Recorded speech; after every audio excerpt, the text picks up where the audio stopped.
तो टाटा का प्राइस नीचे जा रहा हो, टाटा का प्राइस ऊपर जा रहा हो, वो तो इंट्राडे वाले करेंगे इस काम को सर, समझ रहे सर। वो तो रोज पैसे कमाने वाले सोचेंगे प्लांट लगा रही है तो सिर्फ उसका शेयर ही भागा जा रहा है जी। सर प्लांट की बातें हो रही हैं, प्लांट लगना और लगाने में बहुत फ़र्क होता है, फिर उसके अंदर से बिजली उत्पन्न करना वो भी बहुत फ़र्क होता है, क्योंकि वो बहुत समय के बाद होता है। नमस्कार, मैं स्वागत करता हूं आपका अपने ही चैनल पर जिसका नाम है डीप सर्च 6 और आज बात करेंगे सर टाटा पावर की और बात करेंगे कि हमारे मुकेश अंबानी जी की जो कंपनी है रिलायंस इंडस्ट्री, वो सेमीकंडक्टर के क्षेत्र में क्या उनको दिशा दिख गई है, उसमें क्या वो करने चाह रहे हैं, उसके बारे में भी हम बात करेंगे। इन सब की बात करने से पहले जिस तरीके से मैं आपको एक चीज़ बताना चाहता हूं कि आपको ये समझना चाहिए कि कोयले की जिस तरीके से यानी कि थर्मल पावर से जिस तरीके से बिजली जो उत्पन्न होती जा रही है वो स्थिर है, और वहाँ पर आपको रिन्यूएबल एनर्जी जो कि स्रोत होते हैं उनसे बिजलियाँ ज़्यादा निकलती जा रही है, यानी उसकी कैपेसिटी बढ़ती जा रही है। तो ये न्यूज़ आने का माध्यम आपको क्या दिखा रहा है, ये चीज़ आपको दिशा दिखा रहा है कि आने वाले ज़माना जो है आपको ग्रीन एनर्जी से ज़्यादा प्रभावित होता हुआ दिखाई देगा। आपको एक चीज़ समझनी चाहिए कि सर टाटा पावर हो या अडानी पावर हो, मुकेश अंबानी हो, कोई भी हो, इनको चाहिए पैसा। जब तक कि ये पैसा उस प्रोजेक्ट के लिए इकट्ठा नहीं करते जिस प्रोजेक्ट को आने वाले समय में ज़्यादा उजाला करना पड़ता है, तो वो शेयर भी ज़्यादा उजाला नहीं करेगा। आपको एक चीज़ समझनी पड़ेगी, टाटा पावर जिस तरीके से अपनी परियोजना राजस्थान हो गया या अलग जगह भी वो अपनी परियोजना सोलर के क्षेत्र में ज़्यादा देख रहा है, उसके अंदर उसको ज़्यादा से ज़्यादा जो है पैसों की आवश्यकता है। अब इन चीज़ों में जैसे वो ग्रीन बॉन्ड के माध्यम से पैसा जुटाना चाहे, किसी भी माध्यम से पैसा जुटाना चाहे, तो ज़्यादा से ज़्यादा उनकी जो पैसे जुटाने में दिमाग लगेगा। ये जो लक्ष्य है सर 2030 में हमारे मोदी जी ने जो ग्रीन एनर्जी का देखा, उसमें सारी कंपनियां मिलजुल कर भाग लेगी। लेकिन ऐसा तो नहीं है कि कोई भी कंपनी कहीं पर कुछ अपना प्लांट लगा रही है तो सिर्फ उसका शेयर ही भागा जा रहा है जी। सर प्लांट की बातें हो रही हैं, प्लांट लगना और लगाने में बहुत फ़र्क होता है, फिर उसके अंदर से बिजली उत्पन्न करना वो भी बहुत फ़र्क होता है, क्योंकि वो बहुत समय के बाद होता है। इसलिए जितनी भी न्यूज़ टाटा पावर में आए, वेदांता पे आए, किसी पर भी आए, उसकी ये गारंटी नहीं है कि भाई आपका शेयर जो है वो मल्टीबैगर बन गया है, क्योंकि पैसों की आवश्यकता के कारण ही हर जो चीज़ें रुक जाती हैं और हर चीज़ें पैसों के कारण चल जाती हैं। तो सबसे पहला माध्यम जिस तरीके से टाटा पावर ने रिन्यूएबल एनर्जी के लिए 75,000 करोड़ रुपए जिस तरीके से जुटाने का 5 साल में अपना एक मन बनाया है, उसकी दिशा भी उनकी तरफ जाएगी। लेकिन आपको ये समझ लेना चाहिए कि सोलर के क्षेत्र में टाटा पावर जिस तरीके से काम करता जा रहा है, जिस तरीके से रूफटॉप में वो काम कर रहा है, और जिस तरीके से उसने सर सोलर पंप में भी अपना काम करना अच्छे से कर लिया है, तो उसे देखते हुए आने वाली संभावना हमें जो है काफ़ी सालों की आंकनी चाहिए सर।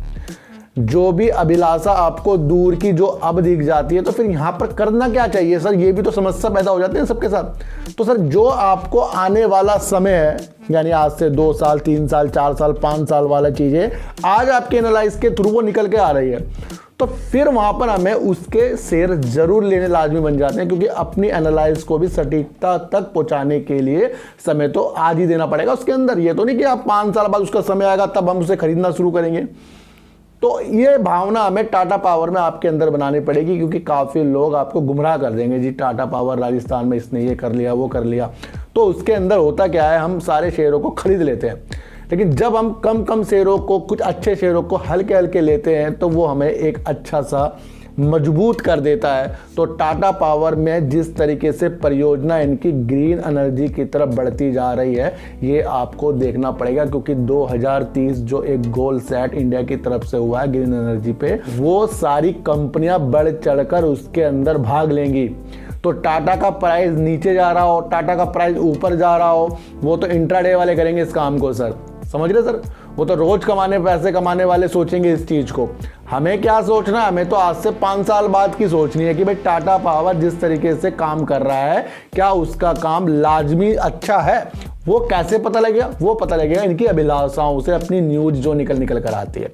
अब राजस्थान में जो भी ये सोलर का अपना प्लांट के लिए काम कर रहे हैं, क्या वो लग गया या उसको वो पूरा कर लें? उसमें उन्होंने जिस तरीके से प्रतिक्रिया बनाई उस क्षेत्र में उन्होंने वो देखा है, तो उसे आने के लिए भी तो टाइम लगेगा, साल 2 साल 3 साल लगेंगे सर। तो वो न्यूज हमें पहले पता लग गई, तो वो क्या होता है सर, वहां पर हमें शेयरों को रखने की एक मजबूती मिल जाती है। तो इस तरीके से हमें काम को देखकर अपने हिसाब से टाटा पावर के शेयर लेने चाहिए। किसी के कहने पर, किसी के और ज़्यादा बड़ा कर बोलने पर किसी चक्करों में मत आना। अपने शेयर अपने अनुसार लीजिए। सबकी क्षमता अलग अलग होती है। कोई 2 रोटी खाता है, कोई 4 रोटी खाता है, कोई कहता है कि मैं तो बस आज फल ही खाऊंगा जी, मेरा मन ही नहीं कर रहा खाना खाने का, मैं तो आज बर्गर खाऊंगा। तो ऐसी चीज़ें जो होती है ना, ये सब आपकी मूड के अनुसार होती है। तो अपने पोर्टफोलियो में ऐसे शेयरों को सजाइए जिनका फ्यूचर आने वाले 5 साल के अंदर, जिस तरीके से कंपनी बता रही है और जिस तरीके से सरकार भी उस ज़्यादा क्षेत्र में उसमें काम पे लग रही है, तो वो तो फिर बाद में आपको प्रॉफिट देगा ही। आज के उतार और चढ़ाव में तो हमें प्रॉफिट और लॉस लेकर निकलना वाली चीज़ें बहुत ही नुकसान देगी सर। तो कम आपको ये भी सोचना चाहिए कि जहां हमें प्रॉफिट आता है वहां से हमें थोड़ा प्रॉफिट लेना लाजमी इसलिए बन जाता है कि उस प्रॉफिट को फिर हम किसी और शेयरों में लगा सकते हैं। ज़्यादा शेयरों से प्रॉफिट लेकर बाहर निकालने की क्षमता ज़्यादा मत रखिए, उसे वहीं के वहीं और ज़्यादा कई शेयरों में लगाइए। और अच्छे शेयर आपके पास होने चाहिए। टाटा पावर बहुत ही बेस्ट शेयर है जो आने वाले दिनों में आपको अच्छा करके जाएगा सर। रिलायंस इंडस्ट्री और HCL सर सेमीकंडक्टर के बिजनेस में उतरने का अपना एक मन बना रही है। वो किसी कंपनी के 30% के स्टेक लेने की एक बात उनकी अभी चल रही है, वो अभी पूर्णतया खुलकर नहीं आई है। इसलिए मैंने आपको ये समझाना था कि तरीके से सर टेलीकॉम से लेकर वो अपनी कपड़े के क्षेत्र तक अपनी हर चीज़ों को वो मजबूत करता जा रहा है, तो उसकी नज़र अब सेमीकंडक्टर के बिजनेस में पड़ गई है। तो आपको ये सोच लेना चाहिए कि रिलायंस इंडस्ट्री जो है अब सेमीकंडक्टर में अपनी राह तलाश कर रही है। तो यहाँ से आपको क्या दिशा मिल गई कि रिलायंस इंडस्ट्री जो काम कर रही है वो आने वाली दिशा के लिए काम कर रही है, क्योंकि सेमीकंडक्टर का जो बिजनेस है ना सर, वैश्विक स्तर पर बहुत ही बढ़िया है।